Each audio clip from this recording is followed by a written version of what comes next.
มื้อนี่จอยก็สิมารีวิวเฮ็ดยำผักนอกให้ทุกคนเบิ่งด้าเป็นครั้งแรกของจอยเลยที่จอยยำผักนอกให้ทุกคนเบิ่งเพราะว่าปกติแล้วจอยก็มีแต่ให้พ่อให้มีแต่ให้แม่หรือว่าให้อ้ายยำให้กินแบบว่าในครอบครัวแบบน้องหรือว่าอย่างแบบนี้ให้เขาเจ้ายำให้กินจอยบ่เคยยำจักเทื่อเพราะว่าจอยบ่ค่อยมักปานใดดอกเมนูยำผักนอกนี่แต่ก่อนแต่ว่ามื้อนี้จอยสิลองเฮ็ดเองกินเองเบิ่งทุกคนว่ามันสิแซ่บส่ำใดแล้วเป็นจังไดก็เบิ่งมื้อนี้จอยสิมาสอนนำทุกคนว่าเอาหยังใส่ในหยังใส่แหน่เผื่อว่าบางคนบ่เคยเฮ็ดอยากเฮ็ดตามว่าเฮ็ดจังใดแบบนี้นะเดี๋ยวเป็นจังใดก็เกียมรับชมคลิปเต็มคลิปยามกันเลยเด้อมื้อนี้จอยสิบอกแต่ละอย่างที่จอยใส่เข้าไปเด้อเราไปเบิ่งกันเลยเวลาก็ไปเบิ่งกันเลยสบายดีทุกคนมื้อนี้จอยก็คือจะมารีวิวไปหาเก็บผักนอกมาเฮ็ดยำผักนอกให้ทุกคนเบิ่งเด้ออย่างแรกเลยจอยก็ต้องออกจากเถียงนาก่อนทุกคนออกจากเถียงนาไปหาแนวกินอยู่ในทุ่งนาช่วงนี้ผักนอกในกลางนาอยู่บ้านเฮาก็เริ่มออกแล้วเด้อทุกคนบ่ฮู้ว่าบ้านทุกคนได้เป็นจังไดผักนอกเริ่มออกแล้วบ่อยู่บ้านจอยผักนอกเริ่มออกแล้วเด้อแต่ก่อนสิไปเก็บผักนอกจอยก็สิมาเลาะหาเก็บมะกอกก่อนทุกคนเพราะว่ามะกอกก็เริ่มแบบว่าตกในทุ่งนาอยู่เรียบไร่เรียบนามะกอกคือบ่ได้ปลูกทุกคนมันหักออกตามเรียบนาแล้วยามมายามนี้มันก็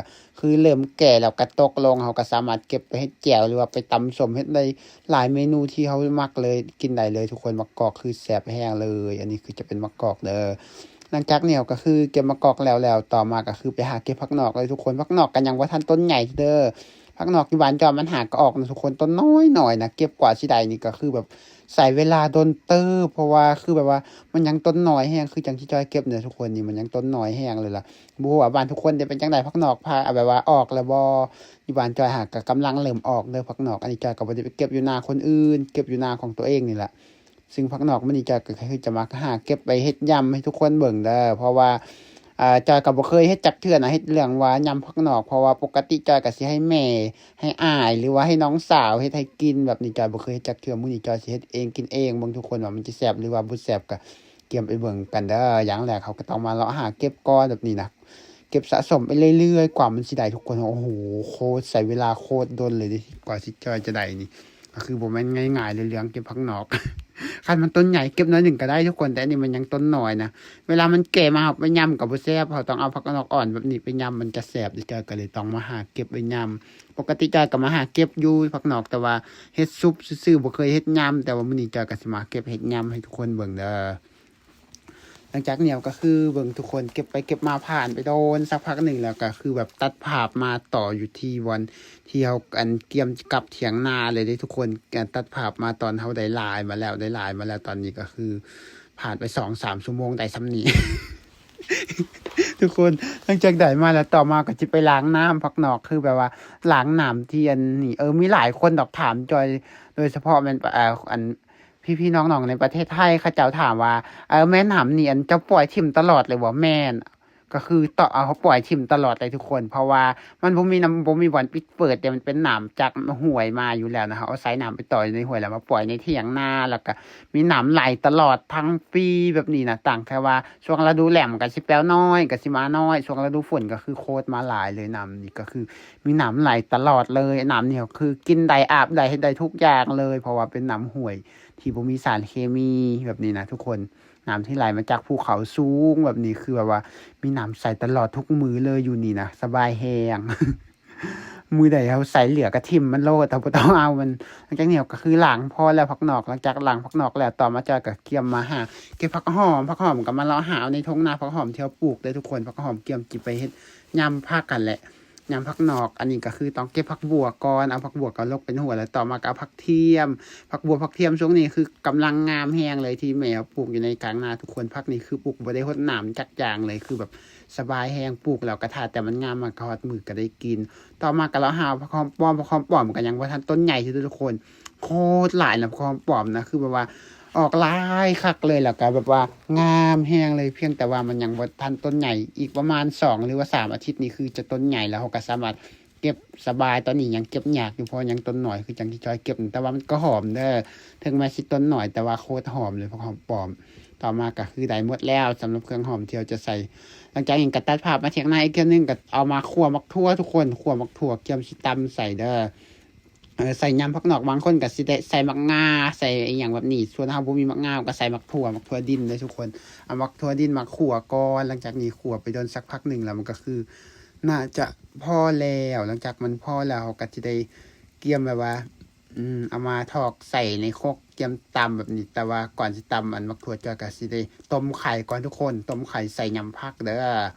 ต้มไข่ไว้3 หน่วยด้วยกันเลยเพราะว่าผักเขาก็หลายเติบอยู่ต่อมาก็เอามักถั่วใส่ในครกแล้วก็ตำเลยทุกคนตำจนกว่ามันสิแหลกตำให้มันแหลกๆกันแล้วเพราะว่าเขาจะเอาใส่มันจังจะมันเอาใส่เพื่อเพิ่มความมันของมันเข้าไปทุกคนเพิ่มความมันความนัวนะเอามักถั่วดินใส่มักถั่วดินกับมักง่าก็ได้แต่ว่าเฮาบ่มีมักง่าก็ใส่มักถั่วดินคือจังหวะนั่นแหละจากนี้ก็คืออันนี้คือเครื่องปรุงอีกแบบหนึ่งทุกคนต่อมาจอยกับซอยผักหอมเลยผักหอมที่จอยจะใส่อย่างแรกเลยจอยก็ต้องเอาซอยมักเพชรก้อนมักเพชรเท่ากับเป็นมักเพชรแดงเลยด้วยทุกคนแล้วแต่ผู้ใดจะมักแล้วแต่ว่าผู้ใดถนัดบางคนก็ใส่มักเพชรเขียวอย่างนี้ของเฮาก็ใส่มักเพชรแดงก็คือต่อมาก็ซอยผักหอมบัวทุกคนก็ซอยใหญ่ๆเลยเดี๋ยวต้องซอยให้หมุนก็ได้เพราะว่าจะย่ำอยู่แล้วนะ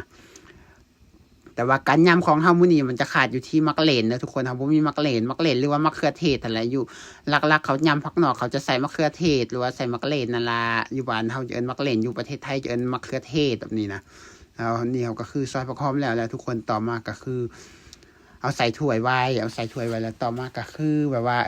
เบิ่งไข่มันก็จะสุกแล้วต่อมาก็จะได้เกียมปอกไข่แต่ว่าเอาน้ำอุ่นมาใส่ทุกคนน้ำตาลใส่น้ำเด้อน้ำตาลใส่น้ำอุ่นให้มันเปื่อยไวเราต้องเอาน้ำตาลใส่ก่อนหลังจากนั้นเราก็มาปอกไข่ที่เราจะเกียมใส่ยำเลยทุกคนสำหรับการยำนี่อันผักนอกนี่คือแบบอยู่บ้านเฮาเขาเจ้าแบบว่ายำแบบบ้านๆแหละแต่ว่าผู้ใดมักนี่นะคุณจอยเองก็เฮ็ดแบบง่ายๆแบบนี้เลยทุกคนแล้วมักไข่เขาเวลาเขาปอกมาไข่ขาวก็จะเอาแยกออกส่วนไข่แดงเขาก็คือไข่เหลืองอ่ะแหละไข่เหลืองไข่แดงก็ได้ ไข่แดงก็บ่แม่นแดงไข่เหลืองอ่ะแหละเขาก็เอามาใส่น้ำตีเขาน้ำให้มันเป็นแบบว่าให้มันจอยโพสคลิปอันสั่นไปมีคนบอกว่าเจ้าเอาไข่ดิบใส่บอกว่าแม่เนี่ยมันเป็นไข่ซุกทุกคนอันนี้นะต่อมาก็คือเรียบร้อยเกียมสิยำแล้วทุกคนเครื่องปรุงของเราก็มีแค่นี้ผู้ใดอยากเฮ็ดตามก็เฮ็ดได้ขณะผู้ใดบ่เคยเฮ็ดจอยก็เคยเฮ็ดเป็นครั้งแรกที่จอยเฮ็ดนะเพราะปกติจอยจะให้อันแม่หรือว่าให้อายหรือว่าน้องให้กินต่อมาก็คือเอาเครื่องปรุงใส่เลยทุกคนก็สิมีผักหอมตามด้วยตามมาด้วยคือ มักถั่วแล้วก็คือจะเอาไข่ใส่แล้วก็เกลือแป้งนัวใส่แค่นี้ในเครื่องปรุงของจอยแล้วจากนั้นก็เอาทุกอย่างซุกใส่มือแล้วก็บีบให้มันเข้ากันโคเลให้มันเข้ากันทุกคน เอามือมานวดให้มันเข้ากันเด้แล้วเวลากินมันจังจะได้แซ่บนะ